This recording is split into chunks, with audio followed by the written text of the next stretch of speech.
जय हिंद फ्रेंड्स, आप सबका स्वागत है सिक्कू स्पोर्ट्स में। मैं आपका दोस्त सिकंदर शेख आज आपके लिए फिर से एक अच्छी और न्यू रिक्रूटमेंट लेकर के आया हूँ, जो कि स्पोर्ट्स कोटा है।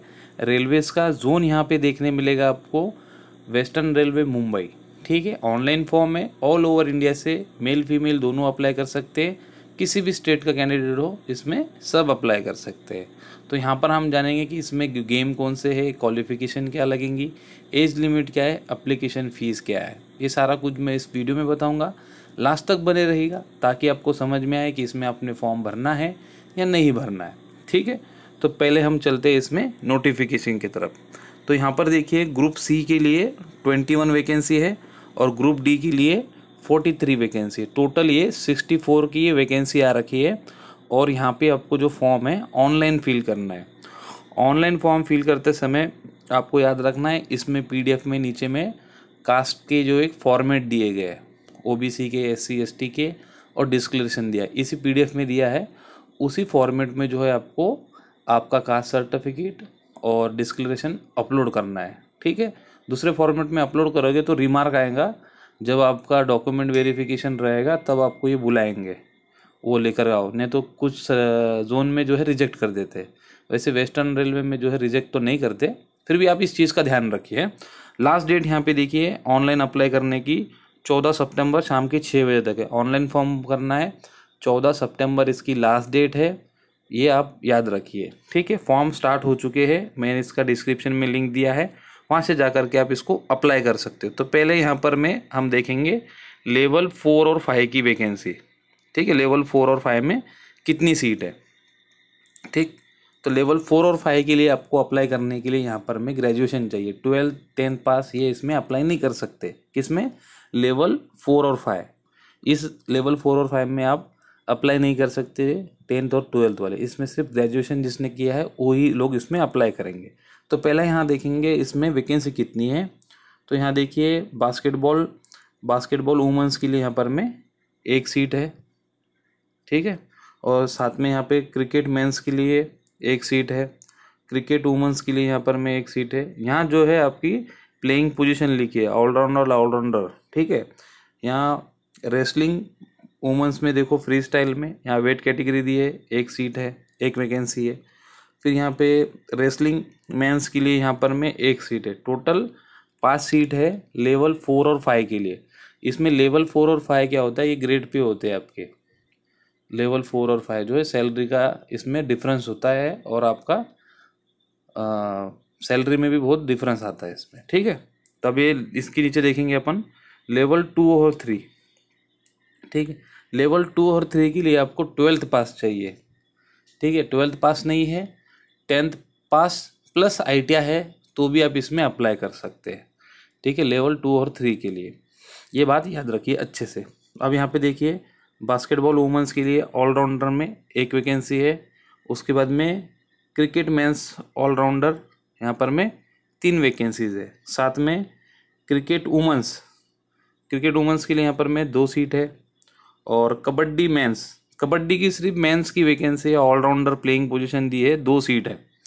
और टेबल टेनिस मेंस में देखिए सिंगल, डबल और टीम एक सीट है मेंस में। वुमेंस में भी एक वैकेंसी है।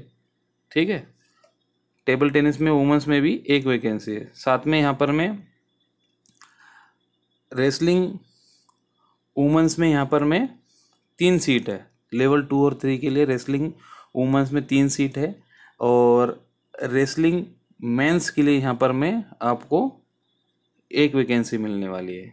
उसके बाद यहाँ पर देख सकते हैं हम नीचे में वेट लिफ्टिंग वुमेंस यहाँ पर 2 सीट है।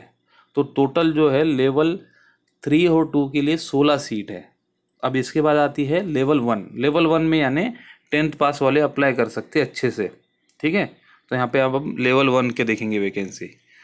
तो यहाँ पर देखिए एथलेटिक्स मेंस में यहाँ पर 2 सीट है एथलेटिक मेंस में। उसके बाद एथलेटिक वुमेंस के लिए यहाँ पर 2 सीट है। देखो यहाँ पर 400 मीटर, 1500 मीटर, जावलिंग थ्रो। ठीक है, इस 3 इवेंट के ही स्पोर्ट पर्सन इसमें, एथलीट इस इवेंट के ही अप्लाई कर सकते हैं इसमें। ठीक है ना, एथलेटिक्स में। और बाकी यहाँ पर बास्केटबॉल मेंस में देखिए 2 सीट है, और बॉडी बिल्डिंग मेंस में यहाँ वेट कैटेगरी दी है, बॉडी बिल्डिंग मेंस में 3 सीट है, और वहाँ पे वेट कैटेगरी दी है आपकी साइकिलिंग मेंस, ठीक है। साइकिलिंग मेंस में यहाँ पर में 5 सीट है, साइकिलिंग में अच्छी वैकेंसी है, 5 सीट है। उसके बाद में यहाँ पे हॉकी मेंस में भी 5 सीट है, अच्छी वैकेंसी हॉकी मेंस के लिए। हॉकी वुमेंस के लिए 3 सीट है। फिर नीचे में आएंगे हम थोड़ा, हैंडबॉल मेंस में यहाँ पर में 3 सीट है, और साथ में हैंडबॉल वुमेंस के लिए यहाँ पर में 4 सीट है। फिर खो खो वुमेंस ऑलराउंडर यहाँ पे 5 सीट है। देखो इसमें एक प्रॉब्लम ये है, जैसे बॉडी बिल्डिंग में जो अप्लाई कर रहा है, तो बॉडी बिल्डिंग के लिए ना जो आपके दोनों भी फेडरेशन है, इसमें 2 फेडरेशन बनी है, तो दोनों फेडरेशन का यहाँ पे सर्टिफिकेट नहीं चलेगा। जो इंटरनेशनल कमेटी है उसका सर्टिफिकेट यहाँ चलेगा। और दूसरी बात, अगर आपने नेशनल का तो कोई चलेगा ही नहीं इसमें, जूनियर सीनियर का, सिर्फ बॉडी बिल्डिंग के लिए बोल रहा हूँ मैं। और आप Indian association of Indian university से ऑल इंडिया इंटर यूनिवर्सिटी में अगर मेडल है आपके पास, एटलीस्ट 3rd पोजीशन, तो ही आप इसमें अप्लाई कर सकते हो, ठीक है ना। ये बात याद रखना। कौन कौन, बॉडी बिल्डिंग, फिर उसके बाद में हैंडबॉल के बाद में पावर लिफ्टिंग। तो ये क्योंकि ये 3 फेडरेशन जो ऐसे है, इनकी दोनों फेडरेशन को अभी फ़िलहाल में मान्यता नहीं दी है, सिर्फ इंटरनेशनल कमेटी को मान्यता दी है। अगर इंटरनेशनल कोई प्लेयर होगा तो आप इसमें अप्लाई कर सकते हैं। अगर इंटरनेशनल नहीं खेला है तो ऑल इंडिया इंटर यूनिवर्सिटी में एटलीस्ट आपके पास 1st, 2nd या 3rd इसका पोजीशन का सर्टिफिकेट, तो आप इसमें अप्लाई कर सकते हो, ठीक है ना। ये चीज़ आप याद रखना। तो हम कहाँ तक थे, हैंडबॉल मेंस तक थे। हैंडबॉल वुमेंस में यहाँ पर में 4 सीट है, देखिए हैंडबॉल वुमेंस में यहाँ पर में 4 सीट है। फिर इसके बाद में खो खो वुमेंस ऑलराउंडर में यहाँ पर में 5 सीट है। फिर पावर लिफ्टिंग मेंस यहाँ पर में वेट दिया गया है, यहाँ पे 1 सीट है। अब नेक्स्ट पेज में भी लेवल 1 का ही वैकेंसी है, तो यहाँ पर में पावर लिफ्टिंग वुमेंस के लिए पर भी यहाँ पर में 2 सीट है। और स्विमिंग मेंस में 2 वैकेंसी है, और साथ में रेसलिंग मेंस के लिए यहाँ पर में 2 सीट है, और वेट लिफ्टिंग मेंस में यहाँ पर में 2 सीट है। ऐसे 43 सीट जो है ये ग्रुप डी की 3। अब ग्रुप डी में आप 10th पास वाले अप्लाई कर सकते हैं। अब जिनके एक फेडरेशन चल रही है, उनका सीनियर नेशनल का पार्टिसिपेशन का सर्टिफिकेट चलता है टीम इवेंट के लिए। और अगर आपने इंडिविजुअल इवेंट से है तो एटलीस्ट आपका सीनियर नेशनल में 8 पोजीशन चाहिए, 8वां पोजीशन चाहिए, ठीक है। तो यहाँ नीचे में हम पूरा बताता हूँ मैं आपको, घबराइए ना, मैं सारी चीज़ आपको एक एक बताऊँगा। पहले बात आती है यहाँ पर में एज लिमिट की। तो एज लिमिट देखिए 18 से 25 साल लगती है। इसमें उम्र में कोई छूट नहीं मिलती, रेलवेज़ में उम्र में बिल्कुल भी छूट नहीं है, क्योंकि रेलवेज़ का टीम रेलवेज़ के नाम से सीनियर नेशनल में अच्छे से पार्टिसिपेशन करता है, टीम लेके आता है, परफॉर्मेंस भी अच्छा देता है, मेडल भी ले जाता है, ठीक है ना। तो यहाँ पर मैं आप क्वालिफ़िकेशन देखते हो। क्वालिफ़िकेशन वैसे मैंने पहले ही बताया था, लेवल 4 और 5 के लिए आपको ग्रेजुएशन लगेंगी। उसके बाद में लेवल 2 और 3 के लिए एक तो 12th पास चाहिए, नहीं तो 10th पास प्लस ITI चाहिए आपके पास, ठीक है ना। तो ये चीज़ें है इसमें। और दूसरा यहाँ पर में लेवल 1 के लिए आपके पास 10th पास चाहिए, नहीं तो आपने ITI पास किया रहना चाहिए। 10th पास रहा तो भी चलेगा, 10th पास नहीं, 8वीं फेल है, 7वीं फेल है, फिर उसके बाद ITI किया आपने, ITI पास आउट है। NCVT से अगर आपने ITI पास किया है तो आप ITI पे भी फॉर्म भर सकते हो उसमें लेवल 1 में, ठीक है। ये सारा आपका एजुकेशन का था। फिर इसके नीचे में आते हैं हम अपना स्पोर्ट्स अचीवमेंट, कि भाई स्पोर्ट्स अचीवमेंट कब से चलेगा। 1/4/2022 के बाद के सर्टिफिकेट चलेंगे, 1/4/2022 के बाद के। अब इसके बाद यहाँ पे अचीवमेंट कौन सी चलती है लेवल 4 और 5 के लिए। तो देखो मैंने काफ़ी वीडियोस बना रखे हैं रेलवेज़ के, सभी जोन के मैंने 2-3 साल में सभी जोन की मैंने वैकेंसी बताई है, इसलिए मैं ज़्यादा अभी रेलवेज़ के ऊपर मैं वीडियोस नहीं बनाता हूँ। फिर भी मुझे कॉल आते हैं कि सर आप एक बार अच्छे से बताओगे तो समझ में आएगा, क्योंकि ओल्ड नोटिफिकेशन में वो लास्ट ईयर का था, इस साल का कुछ नया वैकेंसी है, नया सीट है, क्या प्रोसीजर है, आप थोड़ा बताया करो, इसलिए मैं बनाता हूँ। तो यहाँ पर देखिए लेवल 4 और 5 में आपके पास representing country in Olympic games, अगर आपने ओलंपिक गेम्स में सिर्फ पार्टिसिपेशन किया है, तो वो सर्टिफिकेट आप यहाँ पे लेवल 4 और 5 में, लेवल 4 और 5 के लिए अप्लाई कर सकते हो। और वो आपने अगर ओलंपिक खेल के पार्टिसिपेशन भी हो गया है तो आपको रेलवे में आते से ही नौकरी मिल जाएगी, टैलेंट कोटा से। आपको फॉर्म भरना नहीं पड़ेगा, टैलेंट कोटा से ही नौकरी मिल जाएगी, ठीक है।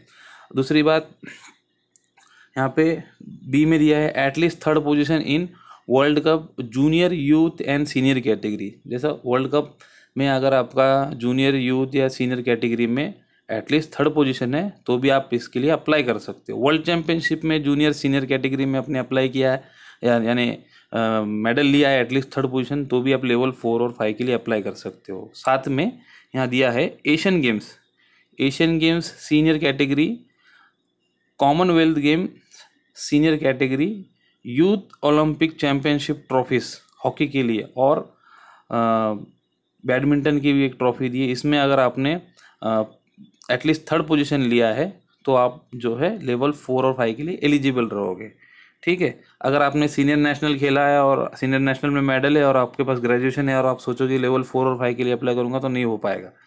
तो यहाँ पर देखिए लेवल 2 और 3, अब लेवल 2 और 3 के लिए जो है, जैसे मैंने ऊपर के जितने भी नाम लिए थे उसमें से अगर आपने पार्टिसिपेशन किया है सिर्फ, तो आप इसमें लेवल 2 और 3 के लिए अप्लाई कर सकते हो, ठीक है।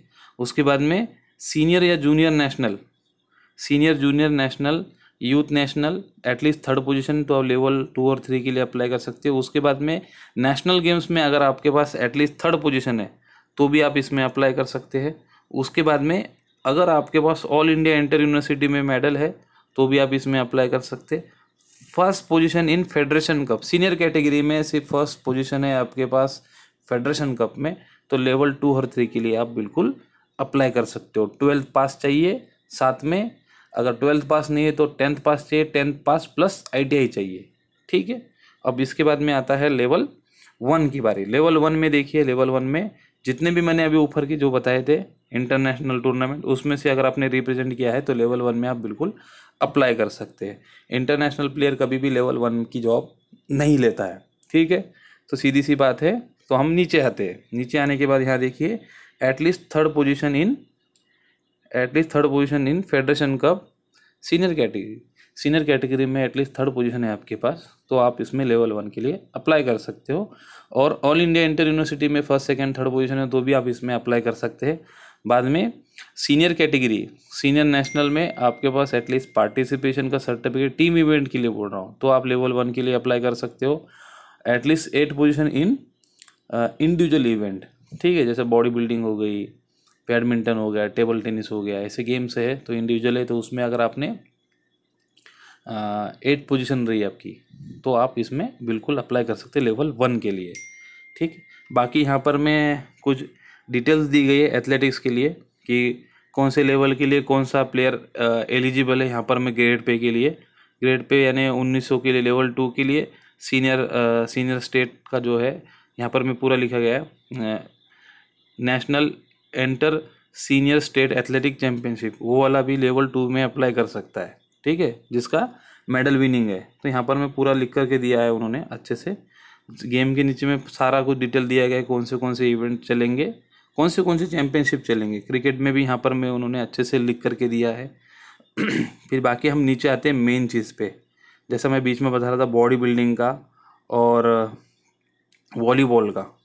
देखो यहाँ वॉलीबॉल का भी दिया है उन्होंने, वॉलीबॉल के बारे में, पर इसमें वॉलीबॉल का सीट नहीं है यहाँ पर में। तो यहाँ देखिए अपन पावर लिफ्टिंग का बताते हैं पहले।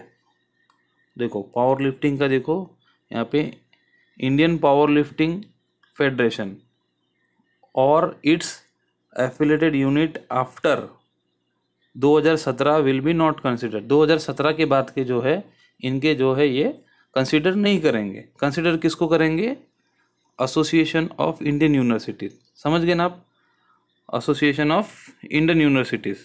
तो जो सीनियर नेशनल होता है आपका इंडियन पावर लिफ्टिंग का, उसके बाद का उनका जो है सर्टिफिकेट यहाँ पे नहीं चलेगा, यानी कोई भी फेडरेशन का नहीं चलेगा, सीधा सीधा एसोसिएशन ऑफ इंडियन यूनिवर्सिटीज़ का चलेगा।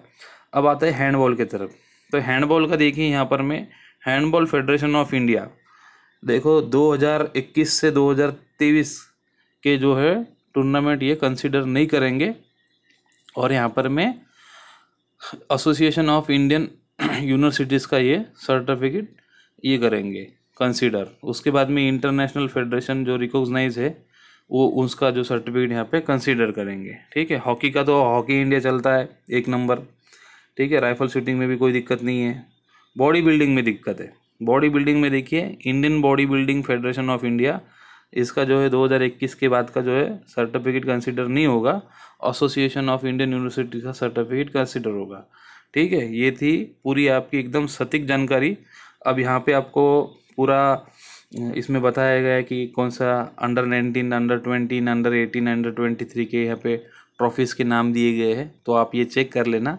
अगर आपने इसमें से कोई ट्रॉफी खेली है तो आप इसके लिए, इस रिक्रूटमेंट के लिए लेवल 1 में लेवल 1 के लिए आप एलिजिबल रहोगे।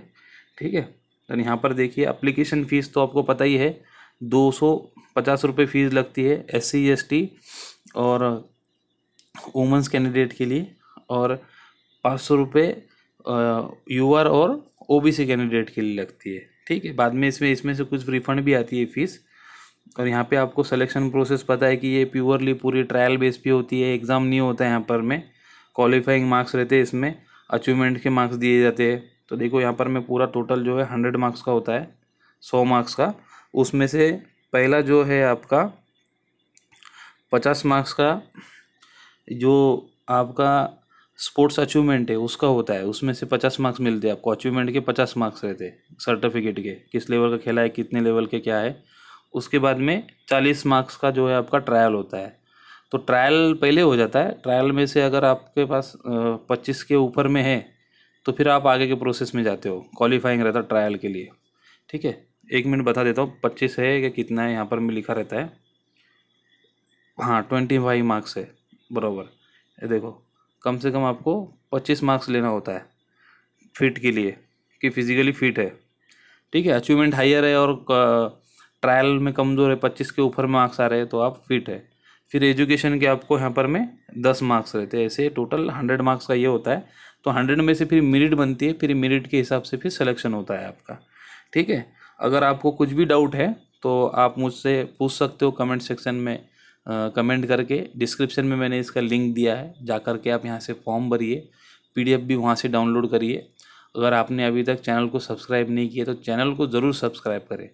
ठीक है, आप सिर्फ वीडियोस देख के जा रहे हो, चैनल को सब्सक्राइब नहीं कर रहे हो, मुझे रिजल्ट पता चल जाता है यहाँ से, है ना। तो आप चैनल को ज़रूर सब्सक्राइब करें और पहले थंब का बटन दबाओ। ठीक है, लाल कलर का है उसको दबाओ, और लाइक का भी बटन दबाओ। देखो यहाँ पर मैं, अगर लेवल 4 और 5 में भर्ती होना है तो 70 मार्क्स के ऊपर में आपकी मेरिट बननी चाहिए। अगर लेवल 2 और 3 के लिए आपको क्वालिफाई होना तो 65 मार्क्स के ऊपर में, और 60 मार्क्स जो है आपको लेवल 1 के लिए होना है। ठीक है, इसके नीचे में सारे फॉर्मेट दिए गए हैं, आप एक बार ये कंडीशंस पूरी पढ़ लेना। इसमें सारा कुछ दिया गया है कि कैसा फॉर्म भरना है, कौन से साइज़ के फ़ोटोज़ लगेंगे, कितनी साइज़ रहने वाली है उसकी। ठीक है, डिस्क्लेरेशन फॉर्म कब भरना है, किसको भरना है, इसमें ना पूरे फॉर्मेट में नीचे ले जा रहा हूँ आपको 1 मिनट। तो यहाँ पर मैं आप हम देख लेंगे कि फॉर्मेट कौन सा है। देखो, ये डिस्क्लेरेशन फॉर्म है, माइनॉरिटी के लिए है ये। ठीक है ना, तो उन्होंने ये फॉर्म फिल करके देना है, फीस में कंसेक्शन मिल जाता है आपको इससे। फिर यहाँ पर मैं ये EBC का फॉर्म है। ठीक है, बैकवर्ड क्लास के लिए ये वाला फिल करके साइन करके लेना है आपको। और ये SC ST का है, इसी फॉर्मेट में आपको अपलोड करना है। ठीक है ना, ये OBC कास्ट सर्टिफिकेट, OBC का जो है ना, ये वाला ऐसा रहता है। ठीक है, OBC का फॉर्मेट, तो ऐसे वाले फॉर्मेट में आपको जो है प्रमाण पत्र बनाना है। ठीक है ना, तो ये आप सारे फॉर्मेट देख लेना, इसी फॉर्मेट में आपको जो है बना के अपलोड करना है। ठीक है, कुछ भी डाउट है तो आप मुझे कमेंट सेक्शन में कमेंट कर सकते हो। Thank you for watching my video. मिलूँगा मैं आपको कल एक नए वीडियो के साथ में। Thank you.